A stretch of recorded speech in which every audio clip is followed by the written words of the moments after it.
and this is our plan of attack. Banks have become an essential threat to our democracy. So consider this justice. Thank you for listening to Revolution Radio at freedomslips.com, the #1 listener-supported radio station on the internet. Please help support this station so this battle can continue forward. Revolution Radio!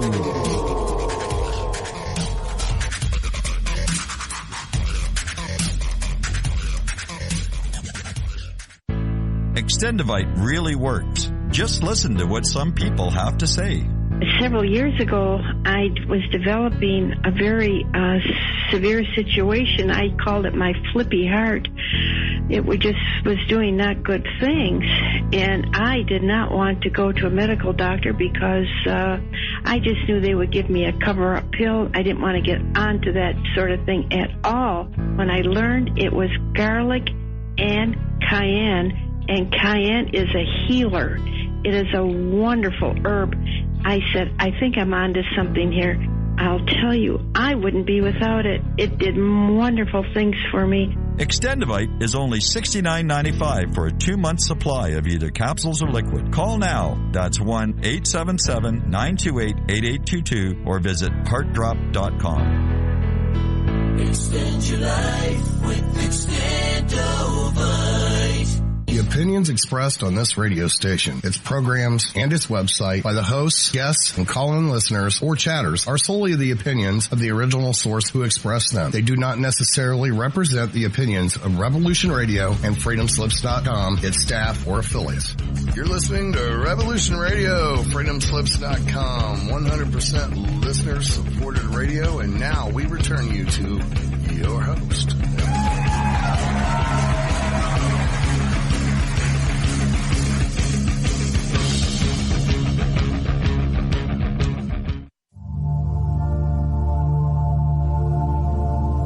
Welcome to Sacred Matrix, a divine paradigm of love and universal consciousness, with your host, Janet Kira Lessin and Dr. Sasha Lessin. Together, we transform the world. And now, here are your hosts, Janet Kira and Dr. Sasha Lessin.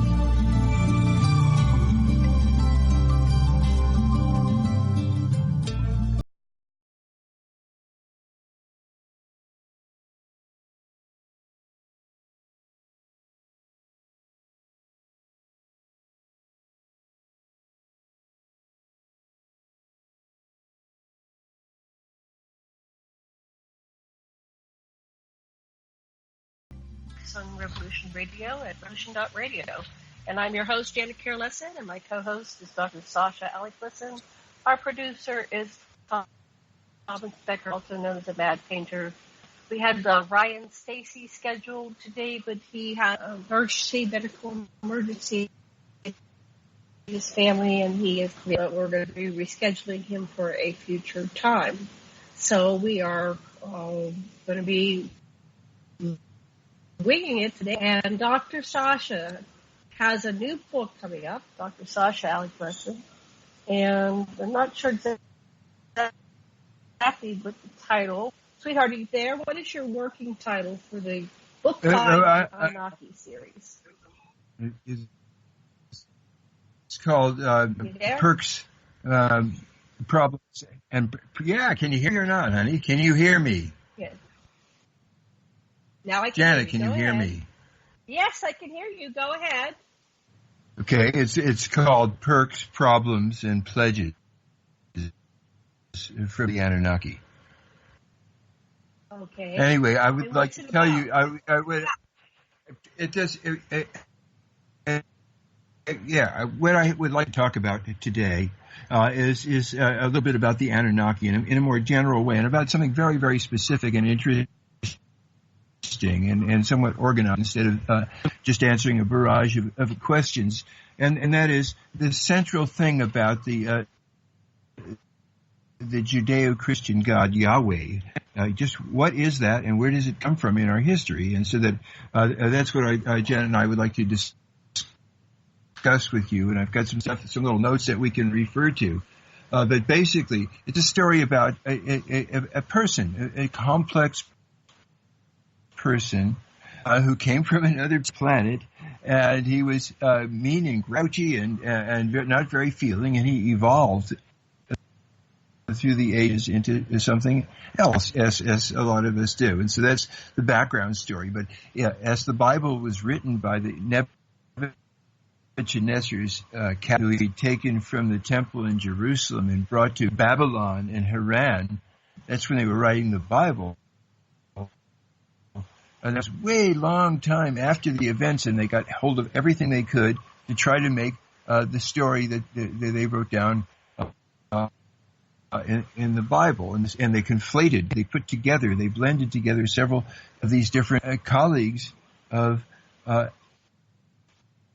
Yahweh, of Enlil, who came here to get gold to bring back to his planet and float up into the atmosphere. That was his mission. He was in charge of this mission, and that's what he came to do. And his chief scientist, his brother, made some slaves to work in the mines, and that's us. And they adapted us to the planet by using some proto-Bigfoot genes from Homo erectus to make us adapted. So this is the detailed story. And so Janet and I are going to take turns, starting with Janet. Why don't you start with the first part? Just tell how the Anunnaki was pitted against. What, darling? And you keep fading in and out. I'm not sure why your Skype is kind of going. There's a lag between the two. There's a lag. So maybe slow down. Something really bad. So maybe slow down and enunciate. Just slow down a little bit because there's a lag. Okay, so we'll just talk slow. So we're going to read from an article that's on EnkiSpeaks.com, and it's called Yahweh-Enlil ruled harshly but evolved to help us achieve peace. And this is a chapter of the story of the Anunnaki, who are the creator gods who created humans, Homo sapiens, and we've written 4 books. Fifth one was almost done in the Anunnaki series, and they're all available on Amazon.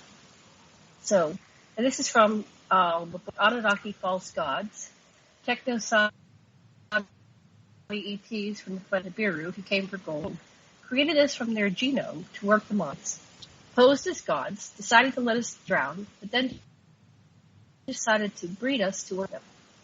This is by Sasha, Lessin, Ph.D, and Janet Lessin. So the Anunnaki prince, Enlil, pitted against brother Enki, and they were vying for Princess Nimah. Prince Alalu descended from the Nibiru's 4th king, Anshurgal, and a concubine, and he led his fellow princes and killed the Nibiru's king Lahmah and declared, "Now I'm king." But Enlil's father Anu said he, not Alalu, should rule. Alalu told Anu, "Wed our children, my daughter Damkina, your son, and I rule in civil war we shall forestall." So Anu agreed. And he canceled the betrothal his daughter Ninmah had with Enki. And instead of Ninmah, Enki wed Damkina. But Ninmah pined for Enki, and so she sought solace in sex with Anu's heir, which also was her half-brother and Enki's half-brother. See, back then, inbreeding, but they tended to marry their half-siblings, and the king had many concubines and a wife. So this is the half-brother Enlil, who was a dashing military man. And quote, "Never for your disobedience will I allow you," what he said. Anu, however, did not punish Enlil, his heir. So Father Anu got really pissed off when Ninmah ended up in bed with Enlil, because it caused a lot of... So Enlil, who before the Anu-Alalu marriage deal would have followed Anu as the Nibiru's king, lost his position as Anu said that he would make with Alalu's daughter. And the firstborn male that they birthed, Anu and Alalu, agreed would One line, our two shall become, said Alalu. Enki and Damkina had a boy. His name was Marduk. And when Marduk ruled the genes of grandfathers, Alalu and Anu would both empower him. But this pact will in millennia to come fuel wars on Earth. So with the deal in place, Anu pledged fealty to Alalu. And Alalu, who is now king, made Anu his cupbearers. Okay, on to you, Sasha. You want to make any comments about what we just said? Enlil then agitated to replace. Now, this is the background of these two lines within the king's line who are vying for who's going to be the king, and so this is set up before these people ever get to Earth, and our whole history, it's all tangled up in this. And so they find gold on Earth, and we'll tell you about that and just how all this developed in the development of Enlil or Yahweh. So Enlil agitated to. Let me say a few things before we go to the. Let me say a few things before we go into the next part about that first part. Okay. This so it's really clear. Nimrod was madly in love with Enki, and Enki in love with her. But because of this political alliance that Anu actually needed it in place because Anu was not going to be king. And he had to deal with Alalu, who was, according to this agreement, now the king. And then Alalu made Anu his cupbearer. What is a cupbearer? Can you explain that? What does that mean to be a cupbearer? That's the one that drinks the wine? That means... make sure what I just meant is that he had to stay there. He had to... I do think there are hints. Am I coming through, Janet? There are definitely hints that Anu was concerned about being... and the chiefs, the kings were concerned about being poisoned, because later on we'll see somebody bites Anu and they start to die of the poison that he takes. So there is something to do. It may have to do with tasting, but more than that, it's like he's Alalu is the king, is keeping this guy who should have been king if in line. He's just a kid right now. He's not he's not a full on powerful prince, but he was next in line. Nobody knew that this other guy, Alalu, was going to kill the king, but now he did. Now he says, I'm king now. I killed him because I'm going to save the planet. And Anu steps forth and says, hey, wait a minute. If the king is dead, you killed him. Okay, got it. But now I'm supposed to be king because I'm next in line. And so then the killer says, okay, but boy, look it. I could kill you right now. We could have a civil war, but I'm going to give you a deal. Let's take your son, your oldest son, and marry my daughter. Right, he's not really a child. He has 3 children. He has 3 children. He has Enki, Nimmah, and Enlil. So he's got 3 children already. What Alalu is saying in terms of energy is that I am the one who am going to save the planet. I'm a man of action. This other guy wasn't doing anything, and we're all going to die unless something happens. And you just who cares what your succession is? You need me now. I'm going to trump anything this guy did. Right, and then this whole thing about switching the marriages, and then Nimrod had a son with Enlil, and she had been betrothed to Enki. This is what set up the. Ended up being the Father, Son, Holy Ghost, like the devil, God, and Satan. No, this was the precursor to that. How it played out, and of course, the goddess Ninmah was made a second-class citizen and not talked about because she had a child, other brother, Enlil, rather than Enki, but she was forbidden to be wed, so she was like stuck, I'm not marrying Enki, so she was going to be like the queen. that was the firstborn son. All of a sudden, she's nothing. She's like ostracized, so she rebels and makes love and has this son. Anyway, so this all plays into place. It's a very important information pattern. It's in their system. Series of sentences. It was in their system. The father had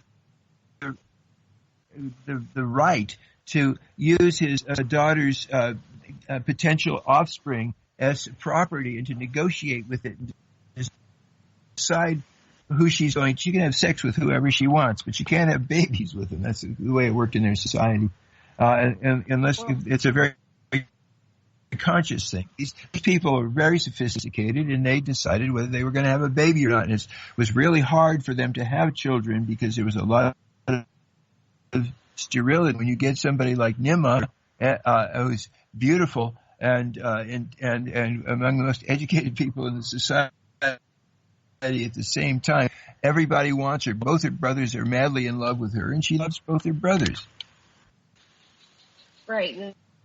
Apparently she's fertile, and so they're not really using birth control because most people are. So I guess that might have been a surprise that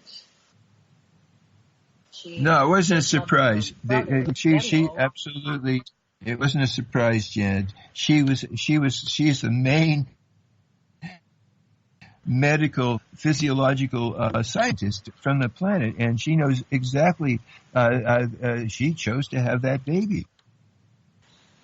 These are really educated people. Yeah, so she didn't use any protection, and okay. Well, we don't know because she wanted. Now we'll respect it.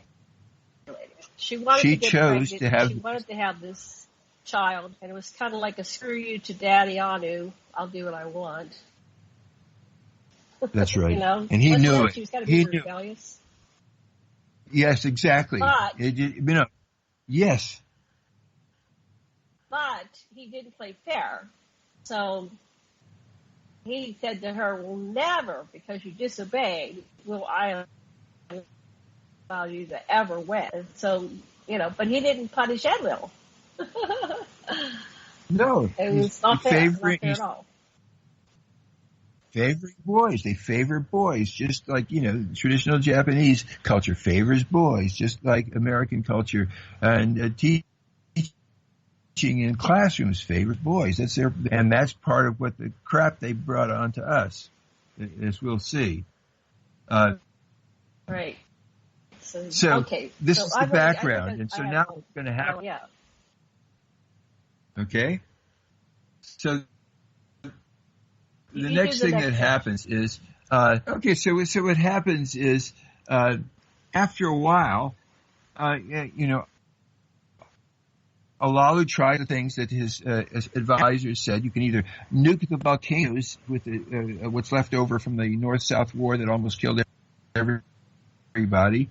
But if you drop these nuclear missiles down the volcanoes, maybe you'll start them coughing again, and the ash will plug the hole in our ionosphere. That could work. And also we know there's, from the records in the Galactic Federation, that there's gold in the asteroid belt and this planet Earth and probably Mercury too. There's gold out there. And so those are two avenues that you could perhaps save your planet, or at least stave off this loss of your atmosphere. And so Alalu tried nuking the volcanoes. That didn't work. He sent 50 astronauts and miners to the asteroid belt, but they hit a rock and everybody got killed. And so he didn't know what to do. Anu, who in the meantime, is do nothing cupbearer who has to look at this guy who's just not succeeding at all. And he said, enough, I'm going to take over. I think I know how to do it. And so he said, oh yeah, let's fight about it. So they get naked in the middle of the god in the capital, and they have this huge battle, and his friends are carrying off, hey, you're the king now, you beat the other guy. And Alalu, remembering that he killed the king before him, slinks off to where the rockets with the missiles in it that they had used to nuke the volcanoes were, and he steals a rocket. He blasts all the way through to Earth, uses some of the nukes to blast through the asteroid belt, and he lands in the Persian Gulf, Iraq. He takes his missiles out, sets them up, aims them at Nibiru,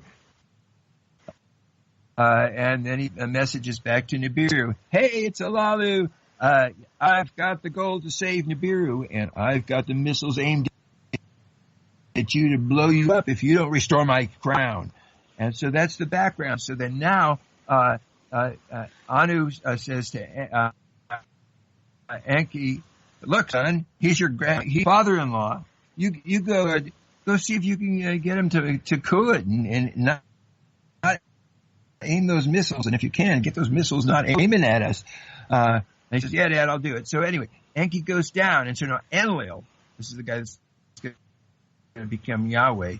Enlil is just saying, "Hey, I'm a military man. I should be leading this expedition. How come you're giving him that? I want to go there." And the gold samples he winds up sending back, they're I don't think it's good enough, blah, blah, blah. And finally, Anu can't stand it anymore. He says, "Okay, you go take command. Just go there, see if you can work things out. Get out of my hair." And so off Enlil goes. And now they're both messaging back to Dad on Nibiru. He says, she says, now, blah, blah, blah, blah, blah. And they can't. And so finally Anu said, I've had it with this crap. I'm going to come down there and settle all this. So Anu comes down in a rocket ship, and he says, "We're going to have a drum." And he gets his sons there. There's Enlil, who's going to become Yahweh. And yeah. I want to unpack this a little bit before you go to the drawing, okay? So I'm doing it. I'm following the article you have on EnkiSpeaks.com. The article is called "Yahweh Enlil ruled harshly, evolved to help us achieve peace," if anybody wants to follow along. And so we're doing the second, section. This is a section called "Anunnaki Prince Enlil pitted against brother Enki for Prince's Nimah." Is that the right one that I'm on? No, that's yeah. Okay. No, we're on the second part. Enlil agitated to replace Enlil for Earth's gold mining operation. So I wanted to go. So how did they know there was gold in them there hills? They knew there was in the all the asteroid belts. No, they had records. They absolutely had records. They knew they had the records because it alluded to places where Alalu was actually reading the records from. You have to remember that before the Anunnaki, before they came to Nibiru, they had been a kingdom in the Pleiades, and they were fully in touch with the Federation, and they knew the history. They knew about the Council of Hatona, and they were fully aware that there was gold, and they even had a whole story about and the way how the gold got there after Nibiru's moon crashed into the Pacific Basin and knocked this planet Tiamat that had been between Mars and Jupiter into its present position as Earth, and knocked the asteroid belt between right where it is. And the whole thing is like they had an elaborate story. They already knew just what they were going to find in the solar system, and they said that especially Mercury was sending all these meteorites that were gold filled, and they were pounding all over the Earth, huge, and so that they knew there was gold. There's all these records of exactly how the gold got there and how places got exposed, and they had sophisticated instruments. They knew there was copper there. They knew there was gold. They knew. These are sophisticated people that have instruments, and they did their instrumental probes, but they also had records from the Galactic Federation, which had been formed to have all the people that had fled Lyra and the Lyran group against the Dracos, who were pursuing them and who had blown Maldek up and who had attacked the Martians unsuccessfully and were fighting for Earth now. Well, there's an article I just found from NBC News that said there's a mission to rare metal asteroid which could spark space mining boom. And I think that this is made mostly of nickel and iron, but also and more valuable metals such as platinum and gold. So we have our upcoming space program that is really looking to mine these same asteroid belts that the Anunnaki were aware that were formed. So I wonder how our people, I guess they detected that it's a metal asteroid. So somehow I guess our probes have already detected that. That's kind of the ancient Sumerian account that the asteroid belts had precious metals. So there we got some modern day validation. Yeah, I'm here. Hello? I'm listening to you, okay, Jen. yeah, so yes, Jen, I'm listening to you. I was just saying. Yeah, you're sort of garbling. There's an article. I know we have a bad connection. We'll hang up and call back in at the break. They said that there's enough metals, I guess, in this asteroid mining with an estimated value of quintillion. I don't know what quintillion, how big that is. Really big. Everybody's going to be turned into celestial trillionaires. So that just is a new whole slant on the California gold rush. It's going to be the asteroid gold rush, and you'll become a trillionaire. Wow. So that's what this article says from NBC News. So back to our article. So they're on Earth now. So we're Enlil agitated to replace Enlil for Earth gold mining operations. Okay. So that's where we left off. Why don't you read the next part where it's about the what? No. Enlil agitated to replace Enki. You have a typo there. You need to fix that. I know we already did that. So down the paragraph. Okay, so on to the next one. Okay, so now Anu fixed drawing for Earth jobs to make Enlil boss over Enki. So Enlil had rocketed to Earth, and he felt empowered as Anu's heir to run the nation, or if Earth had enough gold, to find out if Earth had enough gold. So Enlil in the Persian Gulf, he inspected Enki's data and he tested samples.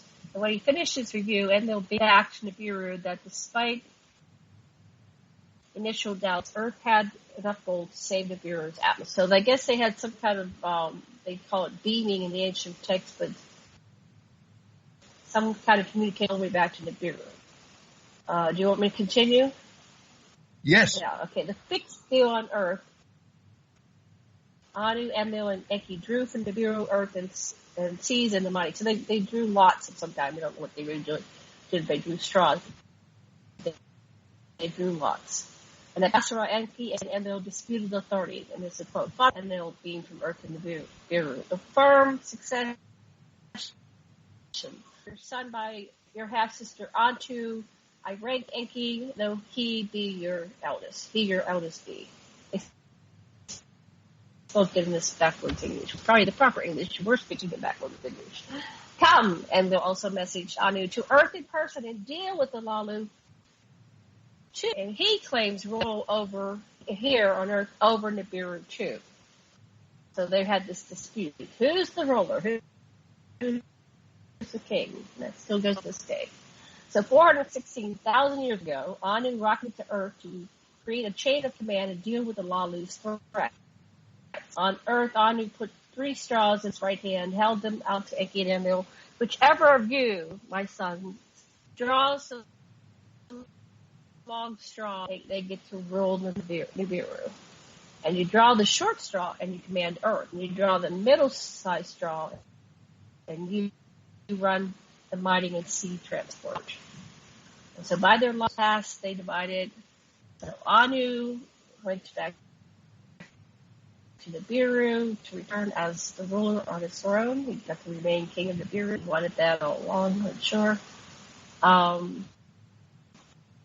The edict, which is also known as Sumer, to Enlil was allotted to be lord of command and to create more settlements, to establish the skyships and their heroes, charged to take from all the lands until they debar the seas encounter, the leader to be Enlil, Lord of the extended King Anu's military dictatorship to Earth. Enlil, who preceded Enki as Anu's successor in Nibiru, now ruled Enki on Earth too. So I'm sure that pissed off Enki. Now he has to be ruled by his brother. And to Enki, the seas and the oceans, as his domain, were granted lands beyond the bar of the waters by him to be governed in the absolute Africa, to be the master, with ingenuity, the goal to procure. Enki is also known as Neptune, as Aquarius, as Poseidon, and he rules the seas, and he rules the absolute Africa, which would later become known as Hell, go to Hell, which meant just go to South Africa. And Enlil's first act is commander Ea. Ea is another name for Enki. That's why the Earth, Ea, is Enki. And so the Earth, Earth, is named after Enki. And Enlil gave Enki air settlement at Basra and gave this title, his new title, Enki. So En is Lord of Ki, Earth. Earth is his new title. And before that, Enki had been called Ea. Of course, Ea is the root of the word Earth. E-A-R-T-H. Okay, back to you, Sasha. Any comments on this section here? Yeah. So what I know, having studied Anu for many years, is that it was fixed. He knew darn well who was getting what, but the Anunnaki were propagandists. This is and it's trying to look like it's just and blah blah blah. But the reality is, I don't trust Anu to be straight at all. He's quite devious. So we'll never know. This is just the story that after the nuking of Sodom, or that we'll get into, Enki dictated this stuff to his scribe, and he's justifying himself and he's putting out his propaganda. And then when Sitchin starts translating this stuff, he just deals with certain stuff because he doesn't want to overwhelm you with data. But there have been people here long before the Anunnaki got here. So this is just stuff about the Anunnaki. Okay, so now let's go to what happened. What happens next is Anu goes back to Nibiru. Things start working. The next thing is, before he goes back, he's just done this. And Alalu's watching this, the ex-king who he defeated.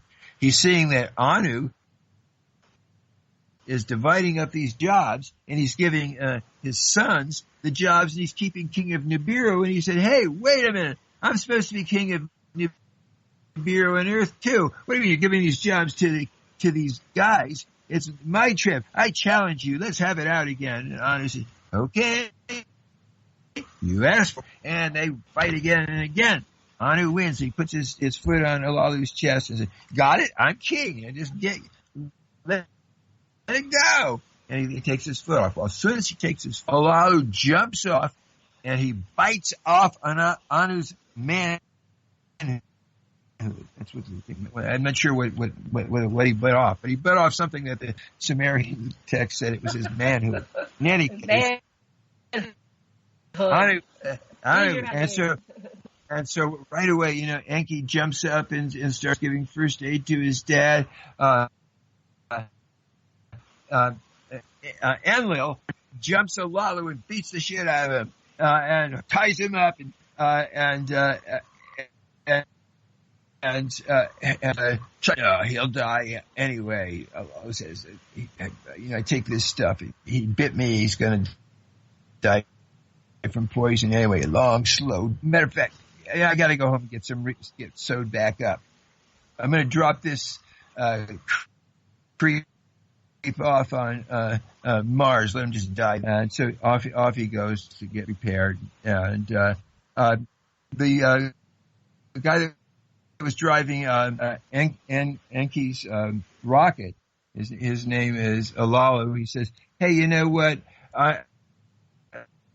Let me go take care of Alalu as he dies. He is my kinsman." And so on. He says, "Okay." So when he gets to Mars, he drops him off. He drops both Alalu, who's going to die, and Anzu. Okay. He gets back. Anu gets back to Nibiru. The doctors sew him back up so he can have some more kids and stuff.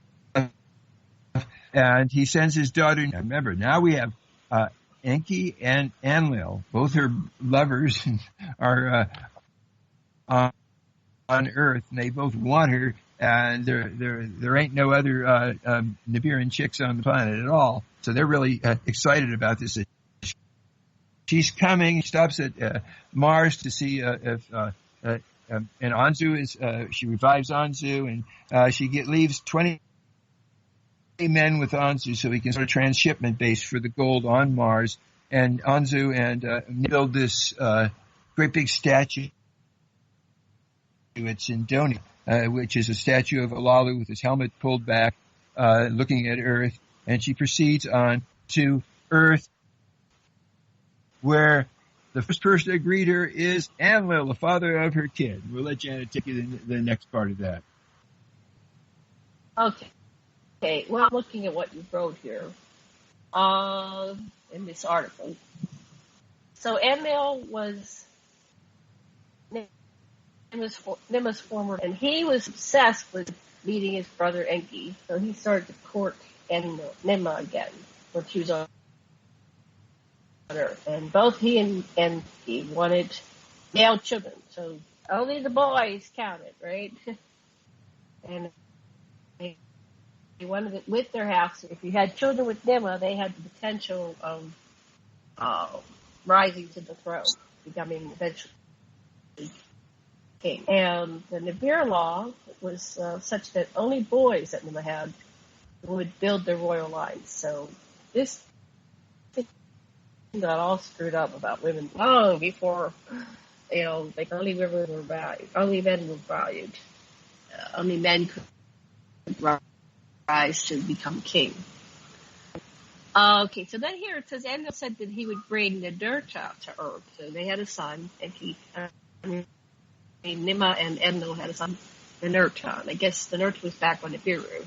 And Enlil was trying to really win favor with Ninmah. So I'll bring Ninurta to Earth. And he said he also promised her a center in Sumer where she could bring her doctors.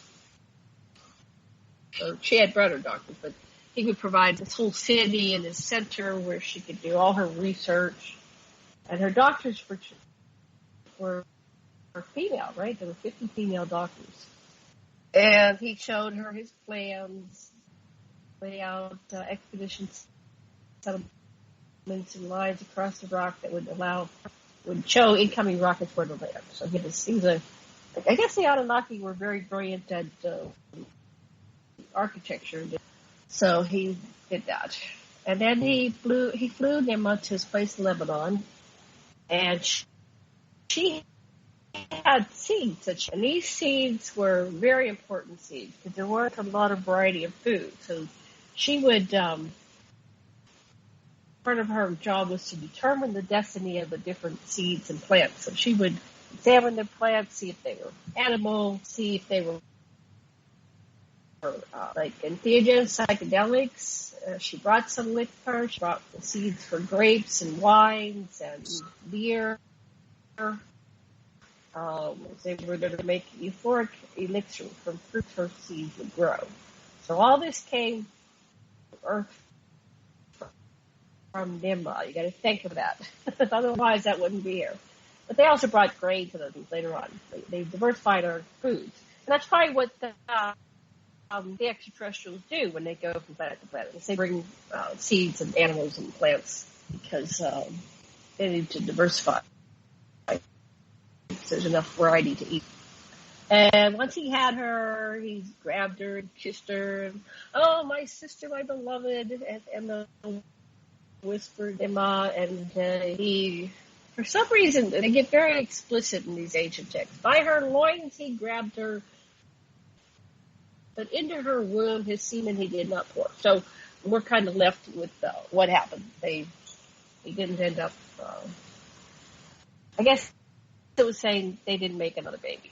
So now, do you want me to keep going on for the Enlil exiled for rape? Yes. Okay.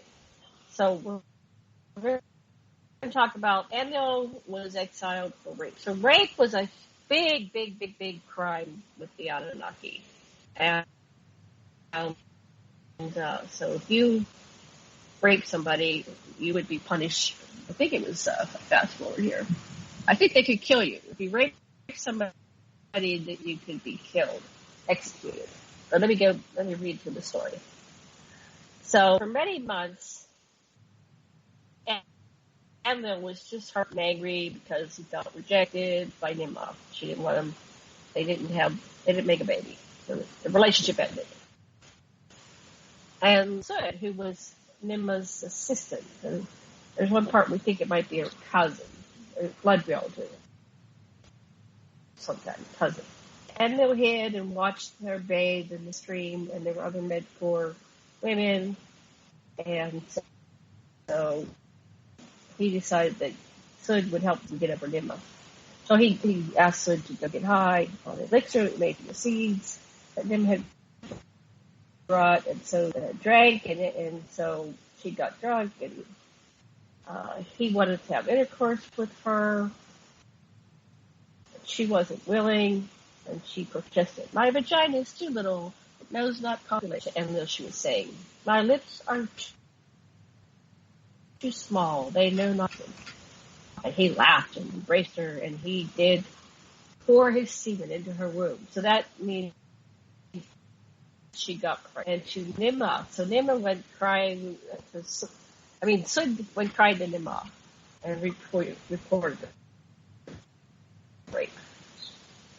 And Ninmah was pissed. He said, Enlil, immoral one, for your deed judgment you shall face. And so they called a council meeting. In the presence of 50 Anunnaki and the 7 who judge, they assembled. And on Enlil a punishment decreed.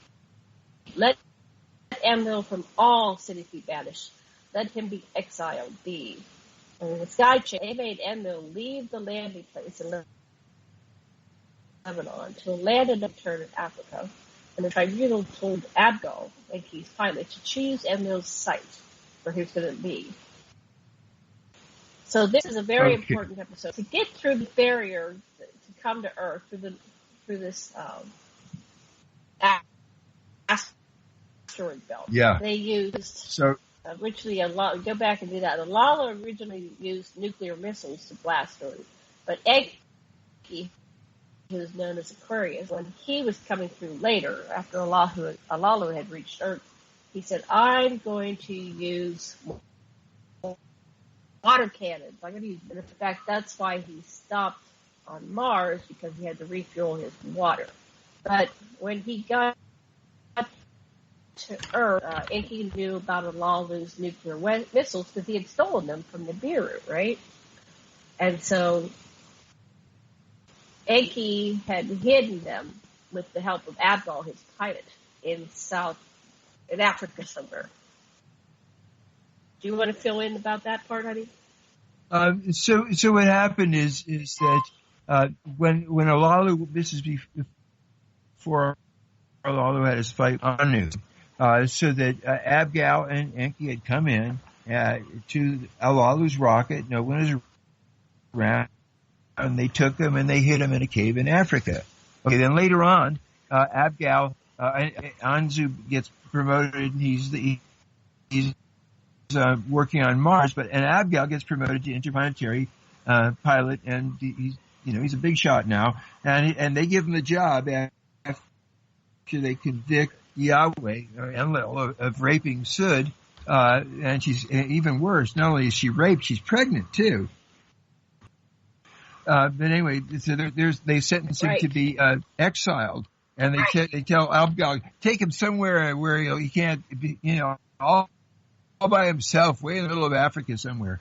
So Abigail does this trip at this point. He betrays his boss, Enki, and goes over to Enlil. He says, "Hey, listen, Enlil, I know you're supposed to be the commander, and listen, I'll tell you where the missiles are, and you can force Enlil to give you back rule of Earth, and I'm on your side. Don't forget that." And Enlil says, "Thanks for letting me know that." And what the activation codes are, but I'm not gonna. I don't know what I'm gonna do yet. So in the meantime, all the council is saying, "Poor Sud, she's getting so preg." And so they say, "Look, would you forgive him and take him back if he marries you?" He said, "No, that's not good enough. This guy's, I can't deal with this. He was really mean to me." I said, "Well, look, what about if he promises to be monogamous and only be with you and really honor you?" "Now I'll think about it." So she eventually gives in, and so they let Enlil come back and take command again. He doesn't have to say that he knows where the nukes are hidden, and so Enki doesn't know that Enlil knows. Nobody knows that except Abigail and Enlil himself. And so Enlil comes back. He marries Sud. She becomes Ninmah, means wife of the Lord of Command. They have kids, starting with Nannar, who later on becomes Allah, and Adad, who becomes the Lord of Jerusalem. Right. So this is a very important happening. Is that so? She hadn't agreed; they would have just left him down there. But since she agreed to marry him, but she wanted him to. That was unenforceable, wasn't that? He was monogamous for a while, but not for the. I mean, they lived to be hundreds of years old. Yeah. He eventually did not remain monogamous, but she at least had him. She was the queen, the royal wife, and he was the lord of the earth. So she became the lady of the earth, and so she had a very high position. So she married for a position. We're not sure what that meant in her day-to-day life, but she had this title. Okay, so then we have her first child. It meant is that her children are the most powerful people on the planet. It meant that she is, to this day, very, very, very powerful person. Right, so what happens next? That's a very important point, that these people are still the rulers to this day. Right? Some of them left, some of them came back. Nobody's ever given up command of the earth. What's happened is her son Nannar is the king of Nibiru. Nannar, the son that Ninmah had, the first son, the child is the king of Nibiru now, and so that's what happened. So she's got immense power in there. And we don't really know what happened to Anu. Let me just say this. We're not sure. We're tracking this down from the ancients, and we're doing all this research and interviewing all these people, and everybody's bringing these little pieces to the table puzzle, and we're trying to, construct this together. So you're saying that Nannar was on the earth. He became Allah. He was known as the man. He's the firstborn of Enki, of Enlil and Ninmah, who was Sud, and so we don't really know what happened that Anu stepped down. He's still alive? I think he's still alive, right? He just... We certainly know. I mean, we're jumping into the story, but if you want to jump ahead like that and jump around, you like to do that? No. Or should we sort of go in which things occurred? Okay, well, I'm just putting it out there. Well, you jumped ahead. You said that Nannar was king of the Pyrrhus. So let me just correct some of the things that you just said, since we're jumping ahead like that. Let me just think of the way you put it. Nannar, we do know what was happening is that, to jump way ahead, Nannar came back to Earth, He started out, he was going to see if he can get along with Marduk. And Nanar, of course, is the Lord, his Akkadian name is Sin, S-I-N. Sinai is named after him. He's the Lord of the Arabian Peninsula. And his number one ambassador is an Anunnaki that the Bible calls Gabriel. So anyway, Nanar, Marduk had basically taken over just about everything because the Anunnaki had tried to bomb him with nukes, and the jumping ahead had sent the radiation cloud back over Sumer, and they wiped out everything and left Marduk in charge of Earth. And he was, raising armies. He was going to take over all the spaceports on Earth and go back and take Nibiru, because he felt that he was supposed to be king of Nibiru, not Anu. And so Nanar came back and organized, got Gabriel to choke Muhammad in starting a rival power.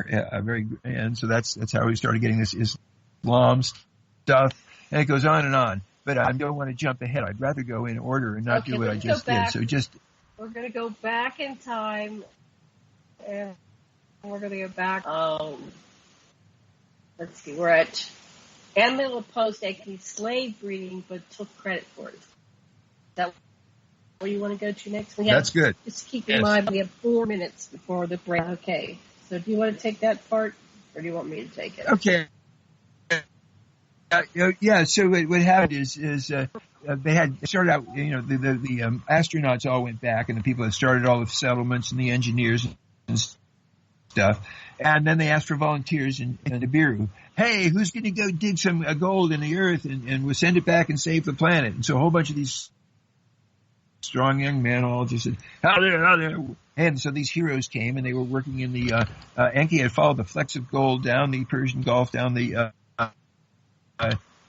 east coast of Africa to south of Africa, and he found the huge veins of gold. And he got these volunteers digging all these channels, and they they made channels of boulders, and they moved the things around with sonar. They had great technology for doing it. And these guys were digging in these mines day after day, 7 days a week, eating dirt. And after many decades, they started saying, this sucks. At least let us send some girls. Let us have a recreation center. Send more beer, for heaven's sakes. We can't take it. This is beyond being heroes. Help. We just can't do it anymore. And Enki heard them. And he said, I'm going to try to help you guys. I've been studying these humanoids that were here. We know the Council of Hatona placed these people there. These are called Homo erectus, or they will be called Homo erectus. They're the ancestors of Bigfoot. But anyway, these they're people, but they don't talk. They just communicate telepathically, and they are so tuned into other animals, letting them out of traps. And they're tuned into. They're kind of amazing. So I thought I'd probably make some of their genes into our genome so that we could. And so I'm going to make you guys can go home, but we got to make it dramatic enough. So what I want you to do, he tells the miners, is cut off the gold, slow down, don't send as much. And the boss, Enlil, the commander, will send his son Ninurta to see what's wrong, and then we can and then pretty soon they'll ask for the boss to come. So they do that. They slow down the gold. Ninurta comes and said, "Hey, Dad, these miners are just they're up to something. You better come and take care of this." So Enlil flies down there too. The miners surround the house that they're staying in. They start burning their tools. They're threatening Enlil, and Ninurta comes up with his weapons because he's had this fight with Anzu. He said, "Yeah, come on, you all want to die? You're not going to last very long against me." And he comes in and saves the day. He said, "Wait, we don't have to do that. I've got a solution. I've got to make these workers that'll be smart enough to do the work, but they won't be in trouble to us, and you can send these boys home. They done it. And Enlil says, no, that sucks. We should execute you. I think you're behind us. Oh, no, I'm just saving you, boss. Let's talk to Nibiru. So they message Nibiru, and Anu said, and Enlil said, hey, you can't let them do this. It's against the rules of planetary settlement to make a slave race. You know that, Dad. And besides that, it's don't let these guys get off work. They signed up for this. Hold that. We're going to be on a commercial break here, so we'll be back in 5 minutes. See you in 5.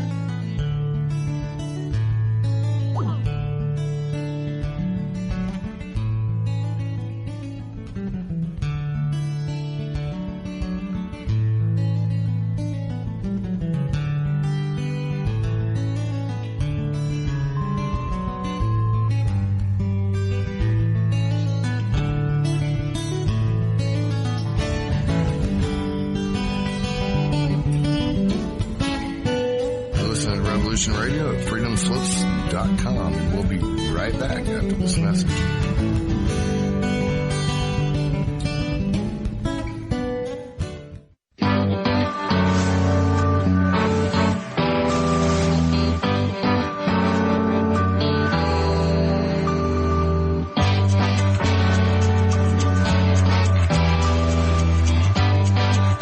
We're an anarcho-syndicalist commune. We take it in turns to act as a sort of executive officer for the week. Yes. But all the decisions of that officer have to be ratified at a special bi-weekly meeting. Yes, I see. By a civil majority in the case of purely internal affairs. Be quiet. But by a 2/3 majority in the case of more... Be quiet. I order you to be quiet. Look, you stupid bastard, you've got no arms left. Yes, I have. Look! It's just a flesh wound. I don't believe I've seen such a display of courage, skill, nerve, grace, and stupidity. I'll do you for that. Oh, what? Come here. What are you going to do, bleed on me? I'm invincible. You're a loony. The Black Knights always triumph. Roundtable Live, Monday through Friday, 1 a.m. till 4 a.m. Eastern Time. Bring your mind, bring your ideas, bring your voice. King Arthur had nothing on us. Here at Revolution Radio, freedomslips.com. Enjoy your extra big-ass fries. You didn't give me no fries. I got an empty box. Would you like another? Extra big-ass fries. I said I didn't get any. Thank you. Your account has been charged. Your balance is 0. Please come back when you can afford to make a purchase. No. I'm sorry you're having trouble. Come on. My kids are starving.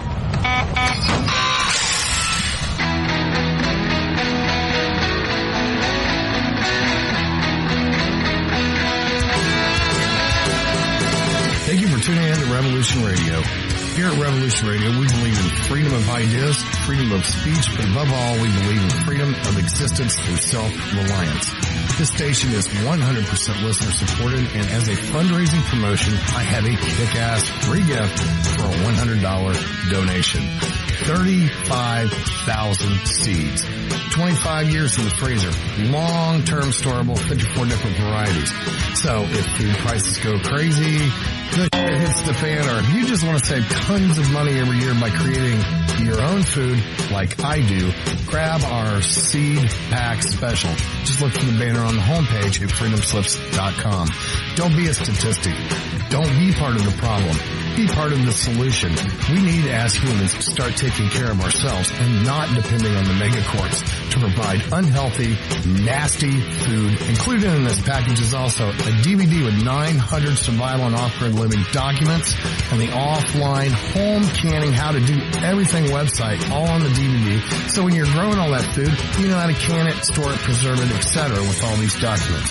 So thank you for tuning in to Revolution Radio at freedomslips.com. I hope that you will pick up this package and start learning to be free. Revolution Radio, freedomslips.com, where information never sleeps and freedom is one seed that needs to be planted.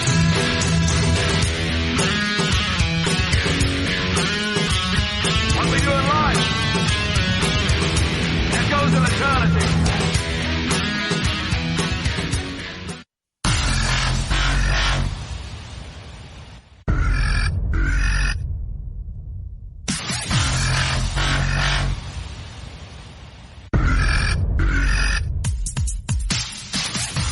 Thanks for tuning in to Revolution Radio. Here at Revolution Radio, we are listener-sponsored and commercial-free. But there still are bills to pay. In order to raise some needed funds to cover the cost, our station is offering a silver special. In the continental United States for a $60 donation, or in Alaska, Hawaii, or Canada for a $70 donation, we will send you an uncirculated 2018 1-ounce pure silver eagle. The $70 donation, the extra 10 is to cover shipping, by the way, outside of the continental United States. When making the donation, you must put Silver Eagle promo in the notes on the donation. And thank you for tuning in to Revolution Radio at revolution.radio and freedomslips.com. Without you, there is no us. Revolution Radio, where information never sleeps.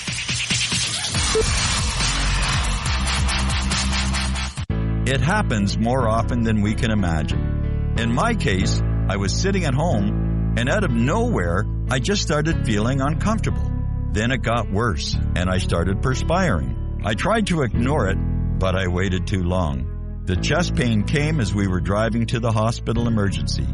I felt my life clock begin to tick. I barely survived. There was lots of damage done to my heart. What do I do now? I was lucky. I took a leap of faith and tried a 7-herb formula with hawthorn, garlic, cayenne, and more called Extendivite. Herbs have been used for thousands of years to keep us healthy. If you're not using Extendivite as a preventative supplement, maybe it's time to start. To order, call 1-877-928-8822 or visit heartdrop.com. Extend your life with Extendivite.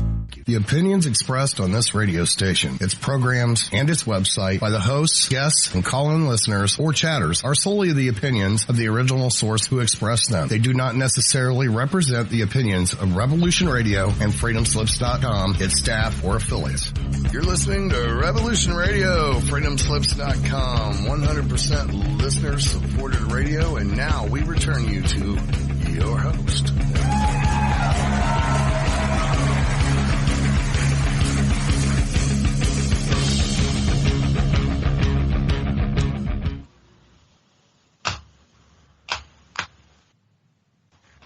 Aloha, welcome back to the Sacred Matrix, and I'm your host. Okay, well, aloha, welcome back to the Sacred Matrix, and I'm your host, Janet Lessin, with my co-host, Dr. Sasha Lessin, and we're here with Thomas Becker, our Mad Painter, our producer, and we're reading from EnkiSpeaks.com, an article that was written by Dr. Lessin called Yahweh-Enlil Rolled Harshly But Evolved to Help us achieve peace. So we're going to get back to the story. We're on Earth, and they're deciding to make humans slave race. And before we get back to that, please go over to that donation. I am. Please go over and donate. I don't know where we are in the fundraising. We desperately need your donation. I guess that I haven't caught up today. I think that Hawk is still in the Mad is finally getting up the archive, so our apologies for getting behind, but stuff happens, so we're going to get online, so you can always go to the archives and click in and catch up on all these incredible recordings that are up there, including ours from Janet Lessin and Dr. Sasha Lessin on the Sacred Matrix and Stargate to the Cosmos, which is on Tuesday. So, okay, where do you want to go? We were talking about... Janet, why don't you start where it says how Enki had proposed the... look, I got slaves to save you. Read where it says Enlil opposed Enki's slave reading, but then he took credit for it. Read that part, Janet. Okay, I'm looking for that. Okay. So what Enki did, the miners weren't happy, so he staged a mutiny.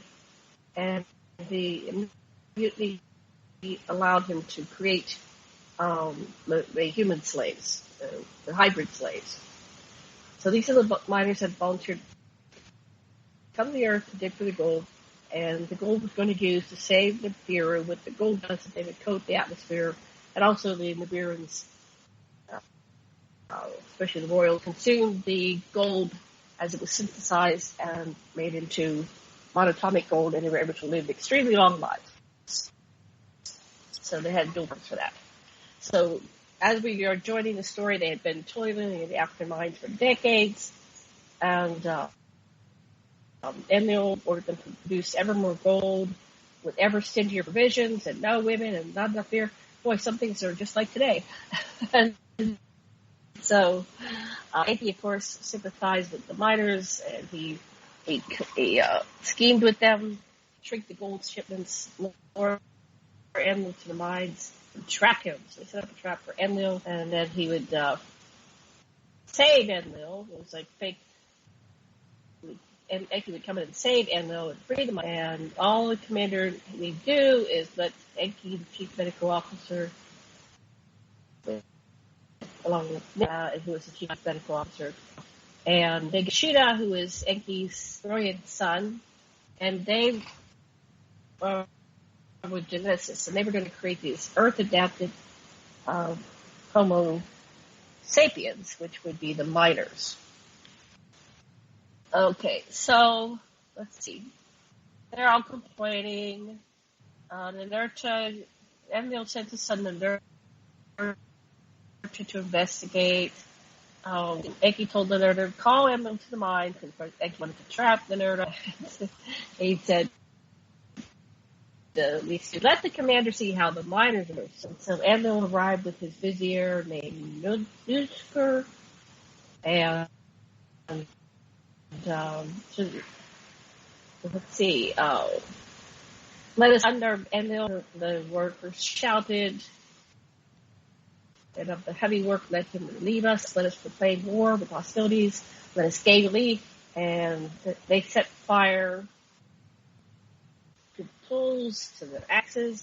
They held a Nuji. Who's a Nuji, honey? Hostage of the tools and torches. That's Enki's foreman. That's Enki's foreman. Nuji ran the mines while Enki was doing the experiments in Zimbabwe. Okay, so Nuji got taken and held hostage. And of course, they beat back to Dad. This is like two brothers fighting and all this stuff going on, and they don't know what to do, so they call Dad, King Anu, back in Nibiru, and here comes King Anu. He shuttles to the earth, and he's supposed to shoot the miners' leaders and their instigator, which means Enki. So, and they'll see these brothers. They don't mess around. They want Dad to kind of really talk about sibling rivalry. They come and kill him. So Enki entered the house where Enlil and Ninurta stood, and their weapons at ready, and Enki told them, let us create a Lulu, a primitive worker, a hardship to take over. Let the being, the toil of the Anunnaki carry on, and the being that we need already exists, and all we have to do is put it on it, the mark of our genes, and then we will create a primitive worker, which they called a Lulu. They were called Lulus. And so Homo erectus to Enlil and Ninurta. And then Nigashita, that's Enki's son. Well, Nigashita, my son, their fashioning essence DNA structure has tested. And akin to ours it is, like two serpents, and when with our life essence shall be combined, our mark upon them shall be a primitive worker shall be created. Our commands will he understand, our tools he will handle, the toil and the excavations he shall perform, to the Anunnaki and the absolute relief shall come. So, Enki had this answer, we're just going to use these guys, and then alter them. They are slaves in the mines. And then Enlil said, don't create slaves. We don't have slavery under, we use tools, not other beings. That's for slaves. And then Ninurta added in, make machines, not slaves. So here we go back to the AI Mad talking about, make machines, not slaves. slaves. But Enki said, earthlings we will create, they shall be helpers, not slaves. I wonder how that is going to work. So Enlil shouted, to create hybrid be forbidden by the rules of planet journeys, forbidden. So that was the Federation, the allusion to the Federation by the Anunnaki. They're alluding to a higher governance of order of different planets in alignment. And so we continue, a new species create we shall not. The eighth man is in his fashioning essence genotype as we of Nibiru are. So there was a similarity in the species. The eighth man, which you're calling the natural genetic species that's already on the, they test the genotype and it is compatible. It's like Nibiru. So we have an indication of an earlier seeding. Our ancestor, the eighth man, is into us. He evolved.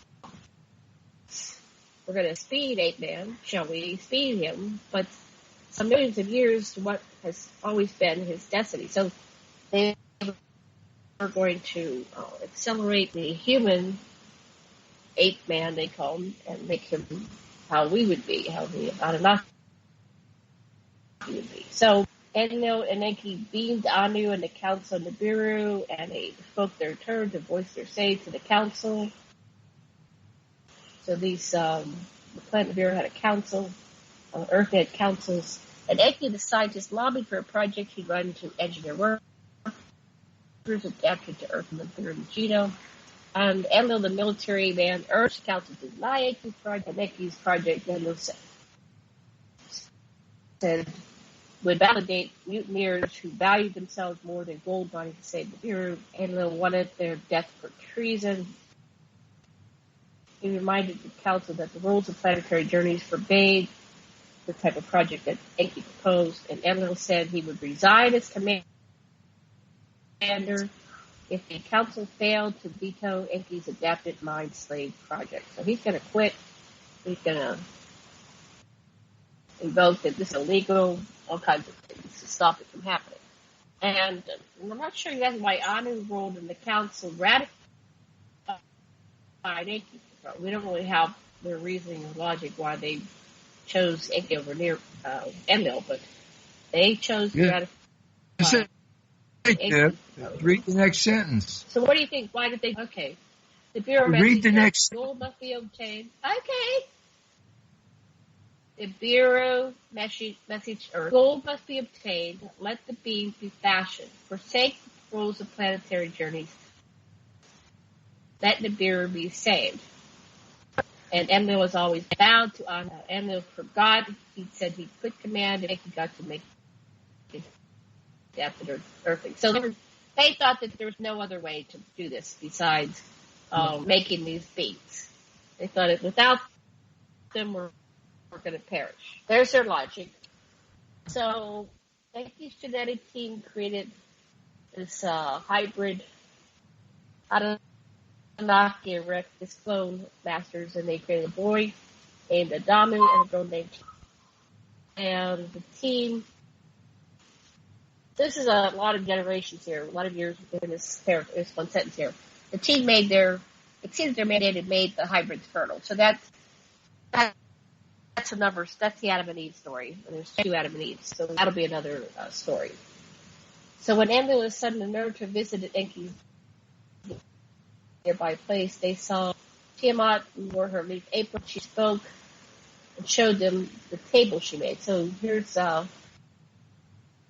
Tiamat, who's a variation of Eve. She's already talking and she's making clothes. So she's making tables. So Enlil made Enki explain, and Enki confessed that Tiamat's fetus would in turn breed, as would her children. So he explained that these are now fertile beings and they're going to produce succeeding lines. And Enlil was pissed, so he tied and said Enki defied him when that Tiamat access spiritual bless and be able to reproduce. Okay, so do you want to explain any of that? That's a lot of information. Do you want to unpack any of that? Okay, yeah, so basically, Enlil thought he was signing up for clones. And then, and to make the clones, they just kept using, the Anunnaki doctors, the female doctors, as surrogate mothers. And they just weren't producing enough to make it work. And Ningishita said the only, he figured out that the reason that was happening is because they had made all the zygotes just from, they were all, what he did is he found the locus for what makes it male or female, and he found it by examining the Anunnaki contributions to the zygotes, and he isolated the X and XY elements and made Tiamat fertile. And she and she was up at Enki's garden in near Basra, and it's called Eridu. And they had a psychedelic tree there, a DM tree there, probably Mimosa, and so she had some kind of and she was making love with Adam, and she had a spiritual experience. And the tree that they say that Ninmah had there, that she took the fruit from, was a goddess. It's a being. It's even more empowered with intelligence than the trees that we have, although they have their intelligence too. It's a being, a goddess, and so she was blessed, and she understood that she became self-reflective.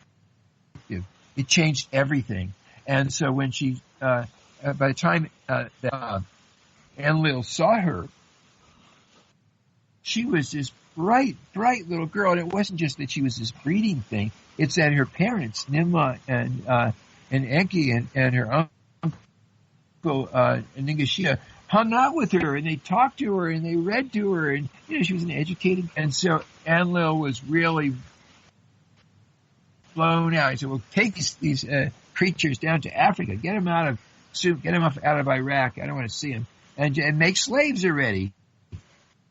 And make them fast. And so they took them down there, and the problem was that everything was working great. They were getting gold. They were everything was working, and then the people, the Anunnaki that were in Sumer, started saying, "Hey, these guys have servants. All this shit that we're doing ourselves, we want slaves too." And Lil said, "We're not supposed to have slaves." "Oh, we need them, Dad," says Ninurta. And so, okay, listen, son. Here's a cannon. They'll just blow a hole in the wall. Don't say I had anything to do with it, but just go get yourself some slaves. Anyway, so the story goes on. Okay, so let me get back. So this plant you're saying is it just like a psychedelic? Are they saying it's alive because it's a psychedelic as opposed to just a tree? And so it has absolutely. Yes, that's right. Quality to awaken people to higher levels of consciousness, because once she was done having this spiritual experience, and then she made love, and she instead of like an animal just having intercourse, she was making love, so she was having an orgasmic experience, right? So once she had those, and she became conscious, and so I always use the analogy that, well, the cats can't really contemplate the stars, right? They don't even think in that way. But when you become conscious, you become aware of things greater beyond yourself. Like, what is that? And so she's reflective and she's conscious, and she's and part of it is just these basic.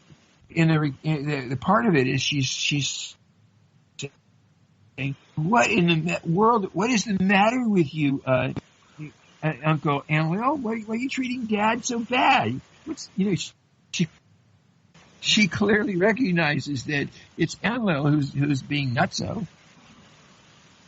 Okay, so she called him on his. He didn't like that. Look at the expression on her face when she sees that. She's put handcuffs on her dad, and he didn't do nothing. Right. And it looks like they have a cat there in that drawing. The sacred cat there. What is that? Is that a cat? Let me scroll down. That's Ninurta. Where is that? That's his he flies this a plane that symbolized like that, and this plane has got all kinds of weapons on it. And so when Enlil, who's standing there, has got Ninurta with him, right. He's got his sergeant at arms he's got these arms, and they've thrown an electrical field around Enki, and of course we know what electrical fields are because we see them all the time in Orville and places like that. Well, that looks like a cat to me. I'm sorry. Okay, so let's continue the story. So Tiamat was conscious before dawn, and she adorned her sexuality and swelling abdomen in just a source of pleasure. And she stares at Enlil, who's her neighbor now, and kind of her dad, Enki. Okay, you're just like this drawing. The snake moves around and became a force field that binds it. Okay, so then the Naidu judge, Enlil yelled, will punish Enki's insubordinate. Nagashita, however, mollified Enlil, and the boss released Enki and sent Adama and Tiamat to Africa to breed. So this was the banishment from the Garden of Eden. That's just the Anunnaki stories tie into the biblical stories. So we already have Adam and Eve, and they have two variations of Adam and Eve. So Adam and Eve were born, created, and now they have the story of Adam and Eve were infertile. They were made fertile by additions, the rib, so to speak. So they were no longer required to be created through cloning, but they can have copulation intercourse and result in pregnancy and live birth. So that happened. Now we have famous are sent to Africa, and they're told to go forth and be fruitful and multiply. So they're told to go make babies. So Enlil wanted us unreflected, disease-prone, small-memoried, and short-lived. He did not count on the evolution of our genome and our intelligence because he did not expect to stay in the planet for very long. He feared that humans would mutiny, and he ordered the Anunnaki to hide our part Nibiru genealogy. So you're saying that Enlil hid the fact that humans were part Anunnaki from them. Yes. Is that what you're saying? Yes, okay. Then, when Enlil heard the Galactic Federation raised its esteem of the Anunnaki as a genetic creator, even though he opposed our creation, he took credit for our creation. So explain that sentence to me. When Enlil heard the Galactic Federation raised its esteem of the Anunnaki as a genetic creator. Go ahead. Enlil tried to stop the Enlil tried to stop the project, not to allow it to happen, don't do it, I oppose it. And then when it was a success, as you see, we are a success, and everybody's saying, wow, that's really cool. And Enlil said, yeah, I did it on my watch. And he took credit for it. Okay. At this stage of his life, he just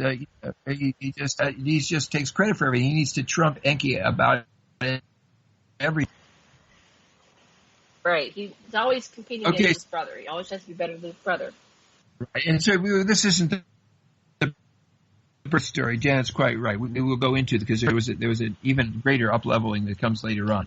But right now we're looking at the story, the main things that Enlil, or the one that's called Yahweh in the Bible, have to do with. And so the next thing that's happening is there starts to be a time of great climate. The Earth is going through all kinds of transitions. Volcanoes are going off, and poison gas is blowing over parts, and it's just things are really getting bad. So from the mines, some of the people either mutinied or they run off and they form their own society in the bush. And people are really starting to die off. And so and Ninmah says, you know what, we can help people. We'll just there's diseases, we can teach them how to do medicine from the plants that are here. I got all kinds of things that work. We can also teach them how to take care of themselves, and they're much more than miners. We can just get them all kinds of information. Enlil's saying, don't you dare help these people. Let them die of disease. Let them starve. I don't want them. There's too many of them. They're going to be trouble for us. She won't do anything to help. And so now it's really obvious that there's going to be the glaciers that are on Antarctica are going to come crashing into the sea. The ice sheet underneath the glaciers is going to slide off, and that there's going to be huge waves that come up the Persian Gulf, and they're going to bounce all over the earth, and it's going to be a major thing. And so the Anunnaki have a station, a weather station down at Point Arguelles at the bottom of South Africa, and they report, hey, it's really happening. And Enlil calls all the Anunnaki together. I forbid anybody to say anything to the Earthlings about this. We now have Earthlings working in all our cities up here in Iraq, and plus they're all over Africa. If we tell them they're going to mob the spaceport, we won't get it off, because we're going to have to leave the planet when glaciers hit the sea. It's like when the shit hits the fan, the glaciers hit the sea, and it's going to be trouble. We got to get off the planet. So don't you tell anybody. If you tell any of these Earthlings, I'm going to kill you. It's treason. You got it. I want everybody to swear you ain't going to tell them. So it makes everybody swear. And I want them to all. Let me read this one thing here. He wrote. So Enlil, Anunnaki commander Yahweh loosened germs, withheld crop help, blocked fishing, and withheld flood survival information so he could genocide us. So from around 49,000 BCE, harbingers of climatic deterioration gave Enlil an excuse for this germ and climate warfare to kill off Earthlings. He loosed epidemics on us, our crops and livestock. He denied Ninmah's offers of cures. He ordered Adad to apply a harp-like technological device in the ionosphere to create a drought to starve us. Nanar and Nibiru built walls to keep Iraq's Earthlings in the starvation zone. This is a mean guy. And he ordered Chief Scientist Enki to stop feeding Earthlings, but instead use his rockets to block Earthlings from fishing the seas. And Enki cheated and let his people fish and denied Enki had done so. And Enki told the Asuda knows people to stop tribute supplies and work for the Anunnaki, and the crops dried up and the Earthlings starved. The plagues killed many, and diseases overcame humans. But Ninmah said, let us, the Earthlings, cure and teach how themselves to remedy to learn. So she's offering, let's teach humans how to, she's a doctor, so how to take care of themselves. So Enlil's not cooperating with her, and he said, let the Earthlings by hunger and pestilence perish. It is mine to stay the Anunnaki and Earthlings, and before they left for Nibiru, he wanted to let Marduk would rule the earth and invade Nibiru with earthly army. Nothing grew, and the winds, heat, and drought haunted them. Tremors and quakes became regular events. And they keep begged them, and they'll let us show dredging your ponds and canals for surviving drought and famine. So here, this kind of sounds like what's going on now. There's some faction that wants humanity to die off and burn in the Amazon and stop breathing with the lungs of the planet shot, and the other action is saying, like he said, let us show the dredging of ponds and canals for surviving drought and famine. But Enlil shot back and said, Marduk, your eldest, and the Ichij with the armies of the astronauts bred with the daughters of the Adapa. He challenged me. So Marduk, his armies are challenging. So Enlil say, no ponds, no canals. For Marduk, no more soldiers. Let the Earthlings starve. everyone. And when we stated that, when we were sated with Earth gold to the return, leave no earthling subjects for Marduk, no force for him, and so he can't invade the whole planet. So maybe that's what's going on now. It's not logical what's going on. It's, let the Earth burn up and all the fishes die. This might be still going on. It's like this was written for the pre-flood. It seems like somebody wants to come off the planet. Okay, so they're fighting back and forth, and then Enki's secret feeding us with corn. So corn was a species they introduced, right? They showed us how to get fish, seeds and fish. In case you didn't know how we learned saltwater fishing. So Enki was mad Enlil was mad that Enki taught everybody how to fish. So they didn't know how to fish until this point. Yeah. They didn't know how to fish out of the salt water. They knew how to they got it out of the rivers and they got it out of the ponds and they actually raised fish in ponds. But they didn't understand how they could get the fish out of the Persian Gulf and out of the Mediterranean, the Great Sea, and so that meant boats and knowledge of how to handle them. He taught them the technology, and then he pretended he didn't. I don't know. They were pretty smart kids.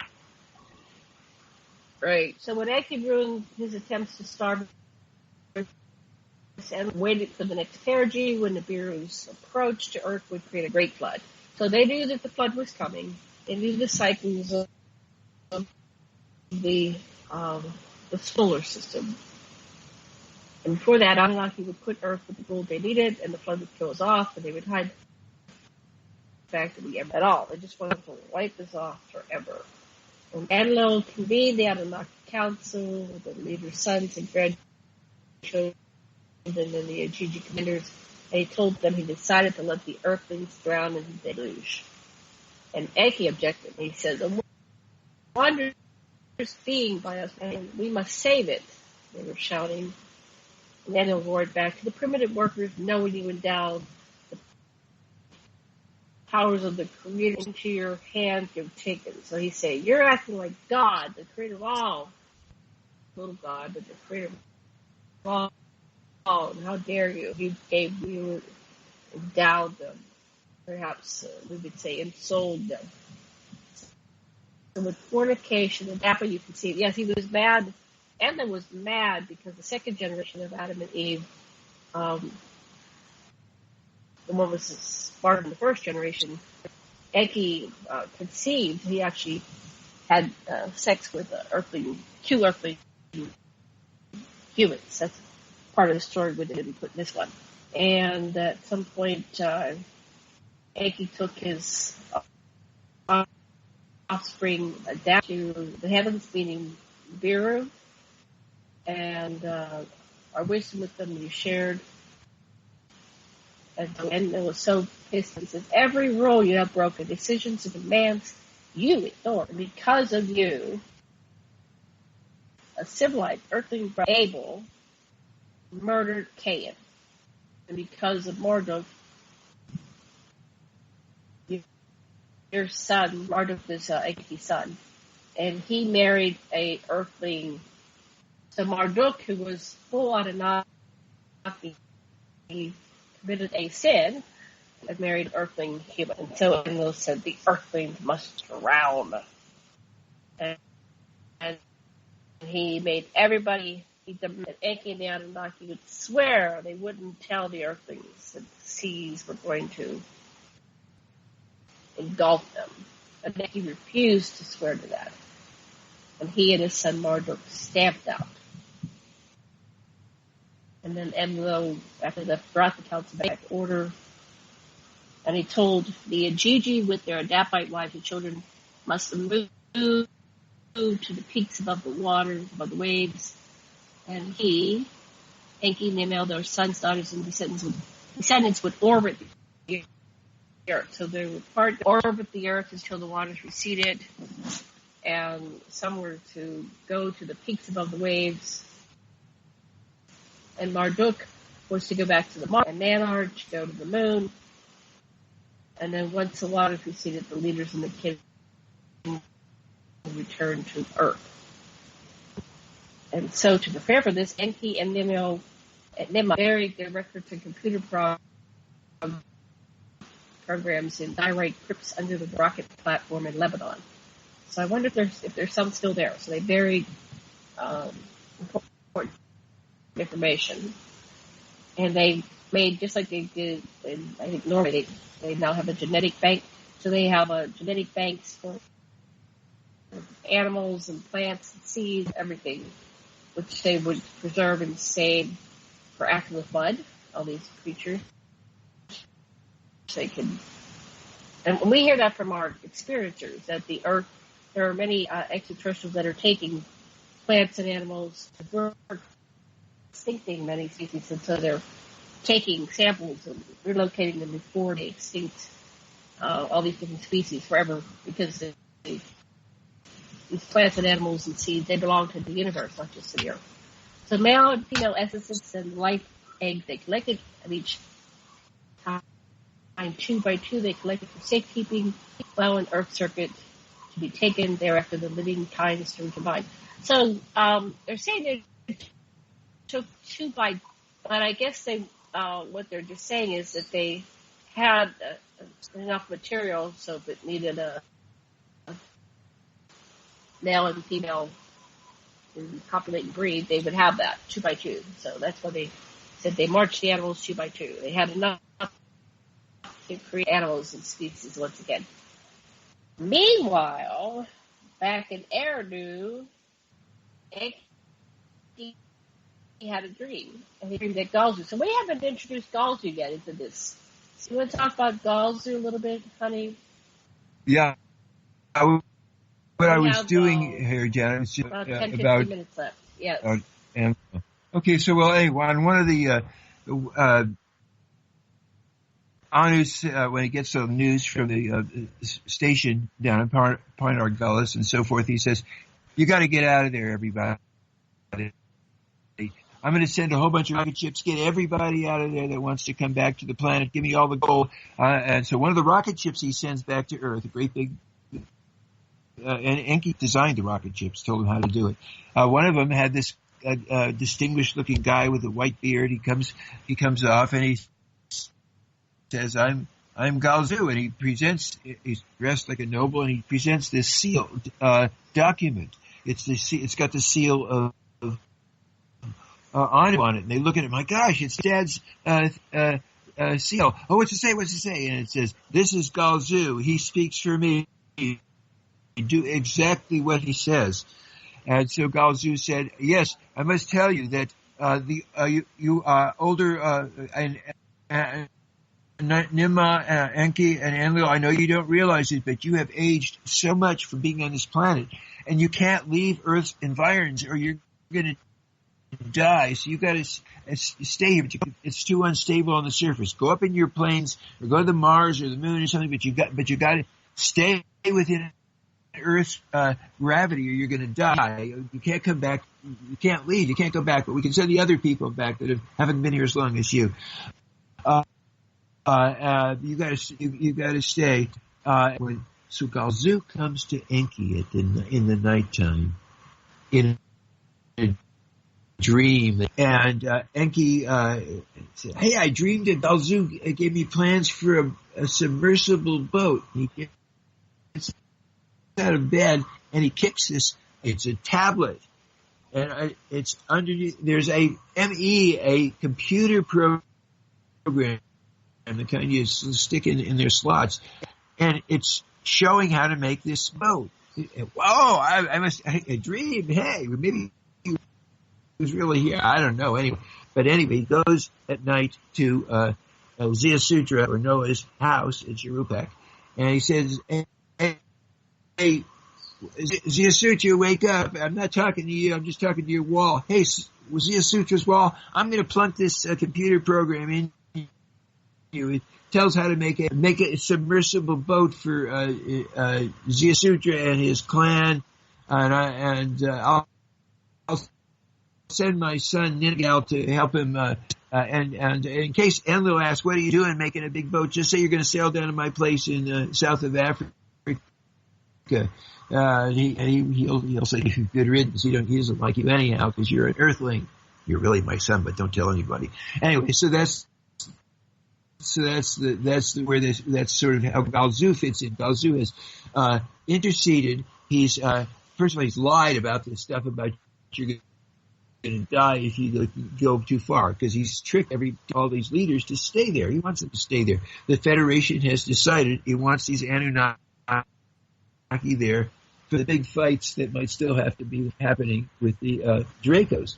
But in any case, Galzu has deliberately kept the Anunnaki leaders there, and he's given them a program so that the Earthlings will survive. And we know from talking to the Hopi and other people, our other friends, that extraterrestrials all over the planet, not just the Anunnakis, Earthlings, as the extraterrestrials saved their people that they were breeding, and so the Greys brought the ancestors of the Zuni and Hopi undergrounds, getting ready. Everybody saved who they could for the deluge, and that's the context. But it looks to Enlil when he sees that Enki and Ningal, Enki's son, are on top of Mount Ararat with this big boat, and he asked him, "What are you doing with that boat?" And he said, we're going to sail down to Enki's place. And Enlil thought, "Wow, cool. Let him die down there because they're going to drown." He didn't realize that there was this plot going on to save Earth, and that the Federation, Galzu, was in on it. And so when Enlil comes down in his helicopter, kind of things, and he attacks Enki, "They're going to kill you, man. You disobeyed me. You saved these people." And Enki says, "No, wait. They're not just Earthlings. I got just suture here. No, it was my son. Yeah, I had a kid with his mom. And she was my overseer's wife as a lady. So I gotta know as your seed to your grandfather's seed through me." So look, and then by now, Enlil's son has come down, Ninurta, and his sister Ninmah. They say, "Hey, Dad, cool it. We got to stay on Earth." They still didn't know they'd been lied to. We got to stay on Earth. We need humans to breed so we don't have to do the work. And so they talk him into it. Said, "Okay, look, you can breed through, you can rule through the sons of Noah, Ham, Shem, and the other guy, Seth. No. No, huh? No, What's his name? Ham, Shem. Wait, where is it? You don't have it written down here. I do. Okay. Anyway, we're not telling this. That's the story. That's not the story we're telling. That's why I can't remember the other guy's name at this particular moment. Let me go back. I wanted to say Shem. Anyway, so what I wanted to the Ark, we call it Noah's Ark, was actually a submersible. That's why they wanted it so it would not tip over with the huge waves. So it was probably a submarine type. No, it was something else. It was called this. It was called a submersible. It was called a submersible, which means that it wasn't a submarine. It didn't go down there and stay there. But when the waves washed over it, it bobbed back up and it bobbed upright. And it was they used pitch. They used bitumen, which came right. Petrol that came right out of the ground, and they caulked everything. And he had the best builders. I mean, these people had advanced technology. These are the people that lived in Ninmah and Enki's place in Cherupek, where the med center was, and they knew how to build stuff. And it wasn't And what Noah had on his boat was all the starts for what they would need if they were on the top of a mountain trying to have start a farm for their family to start with it. And they slowly worked down. They did the same thing as the Hopi and Zini did. They started gathering the people that had survived, and a lot of people survived. The people in the high mountains survived in many places. People who went underground survived.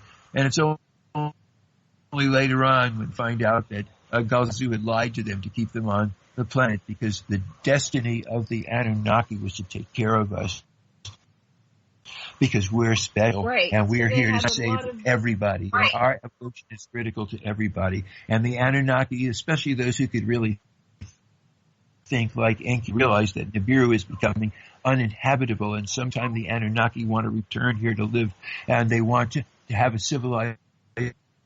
civilization, at least among which they live, and that's part of their interest in returning, as they have, but that's another story. Right, there's all these stories within the story. And also the story of the reed walls in this chapter here about Enki was forbidden to tell his son Noah, the Yasudra, but he spoke to the wall. And the wall was probably a computer bank. And Zir said, who's talking to me? Not me, the wall. Listen to what we say. So that was the directions, and then he sent his son drive the submersible. Which son did he send? Which one drove the submersible? His name is Ninagal. He was the youngest. He was a really bright guy. Bright guy. Okay, so then the waters, I wonder how long it took the waters to recede. We see a lot of places where they had farming at way high up in elevation. We wouldn't farm in that high of elevation these days, but we find all these all these terraces that are way high up. We're talking about a wave that went 500 kilometers. It destroyed all the lands lower than 2,000 meters above sea level. It was all over, waves hitting each other in different places. There were very few places that were high enough to be okay. People were safe that went underground. But it's like, so the boat is just tossed all around, but it keeps bobbing up, just like some toys we used to have in the bathtub. It always pops up. But Ninagal and these guys are able to plot the way waves and the interference waves would interact with each other in a way that allows you to predict emotion, and we can do that now with the kind of physics that we have. But these guys are really advanced in calculating, and so Ninagal knew how to navigate probably to the top of Mount Ararat, and so these guys, they very slowly, hundreds of years to work their way down as things dried out. And when they got to the Sumerian plain, then they did Ninurta and Adad dredged the thing, and they dredged out the Tigris and the Euphrates. They didn't bother dredging out the Gishon and the Pishon. They used to come out too, but they made a Tigris and Euphrates, and they made little canals going off of it, irrigation canals, and they started settling people and rebuilding in the same places where their old places had been, but everything was under mud. The only thing that was left of their old settlement was the stone platform in Lebanon at Baalbek, and they could use that straight away, and they decided they had to make another spaceport, and they would make it in the Sinai. They asked, it goes on and on. That's another story. We're talking about, in this program, we're trying to give you a little bit background on Yahweh, the first guy that claimed to be Yahweh, which is Enlil. As you'll see, there's another guy, Marduk, who's also going to claim to be Yahweh. But that's, I don't think we have time for that. We're still talking about Enlil, who's the Yahweh. 6 minutes left. 6 minutes left. And then also it says that Nibiru's shield, they spent hundreds and thousands of years rebuilding Nibiru's gold dust shield, which was replacing the atmosphere so the radiation would get in, and that was ripped away during the this interchange between Nibiru and the Earth. So once again, they'd have to start all over, and Nibiru would have to seek gold. So they weren't going to be free of coming to the Earth anytime soon. And so Enlil was blinded with which is his default devotion, and he said, "You're not a speck of understanding." Each other, you defy that all earthlings drown, you must die for treason. So once again, Enlil is lunging at poor Enki, and he tried to kill his brother with bare hands. And then the Galmeshi, Nirta, and Ninmah. So Nirta was the first child that Ninmah had, and Ninmah, bring your whirlers down quick. So they had something that was like a helicopter, and so Ninmah comes in. And Enki strikes Enki, and Enki says, "He is no mere mortal, my son. He is," pointing to the Sudra, Noah. And to a wall I spoke, not to the Sudra. Anyway, they restrained the raging commander. They convinced them that since Alalu had told them that if they returned to the Nibiru, they'd die, that they had to survive and stay on Earth. They had to save Earthlings, or they'd have to do all the hard labor themselves. And Enki told Enlil that how he had educated the Sudra and the sons, and they ran Shurpek's Earthlings as well. And the Sudra's sons had made many babies. Their descendants would populate Iraq with Earthlings for the Anunnaki. And the sons Japhet, Shem, Japhet, and Ham carried rulership lineage through Enki to King Anu, and they could manage buildings and temples for each Anunnaki lord. Enlil says, "Oh yeah, we don't want to do this all ourselves again. It's good to keep the little Earth slaves to do all this stuff for us." But then here's the piece where we talked about Galzu earlier. So Galzu had come in a dream, and so Enki told Enlil and Ninmah how he'd seen Galzu in a dream, and when he woke, he found his instructions on how to build by his bed. In fact, he got up and he almost fell over it.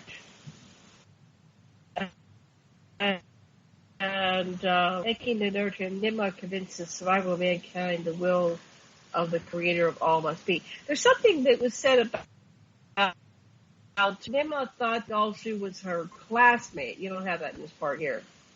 She said, Galzu was my classmate. But basically, Galzu told Enki, Ninmah, and Enlil that if you leave the Earth, and because you've been here so long, you leave the Earth now. And now because you've been here, your body's adapted to the Earth, and you have to be here forever. So the Earthlings were by will of the creator of all. So we're talking about source.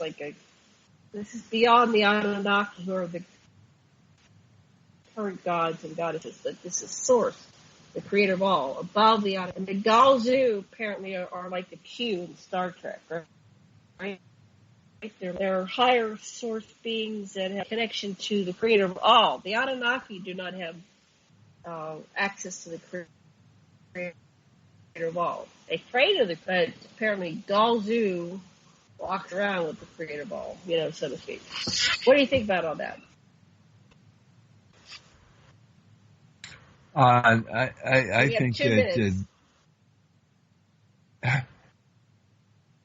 it's obvious that Anunnaki's smartest people have come up with the same conclusion, that we are the fruit of evolution, that we have something very, very special, that we are in a situation where the challenges are all part of what we have, and stimulating our M genes, the Anunnaki genes that are latent and waiting for this level of challenge where we face extinction or ascension.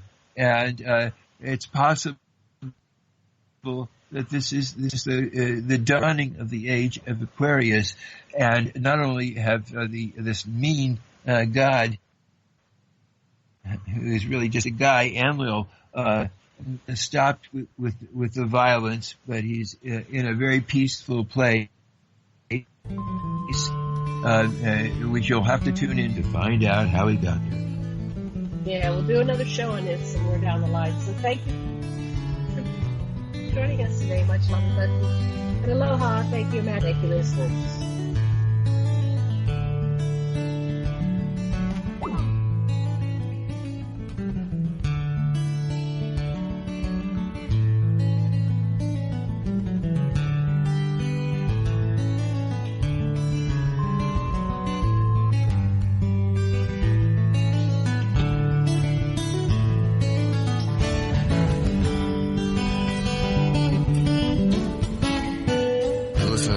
Radio at freedomslips.com. We'll be right back after this message.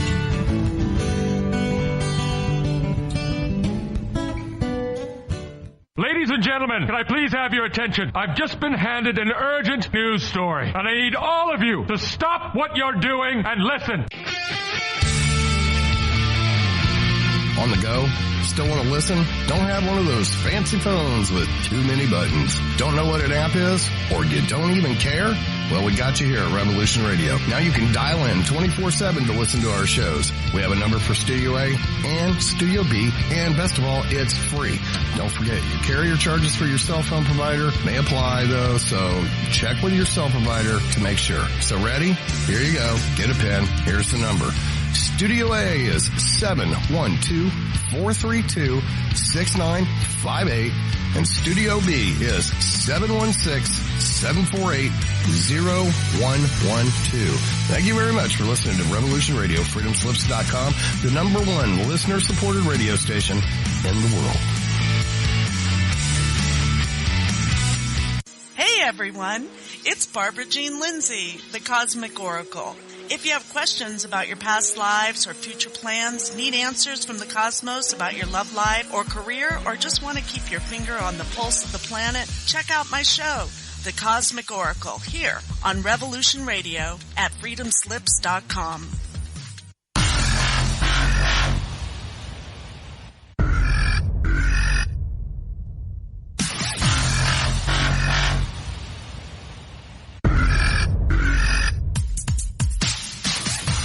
Thanks for tuning in to Revolution Radio. Here at Revolution Radio, we are listener-sponsored and commercial-free. But there still are bills to pay. In order to raise some needed funds to cover the cost, our station is offering a silver special. In the continental United States for a $60 donation, or in Alaska, Hawaii, or Canada for a $70 donation, we will send you an uncirculated 2018 1-ounce pure silver eagle. The $70 donation, the extra 10 is to cover shipping, by the way, outside of the continental United States. When making the donation, you must put Silver Eagle promo in the notes on the donation. And thank you for tuning in to Revolution Radio at revolution.radio and freedomslips.com. Without you, there is no us. Revolution Radio, where information never sleeps.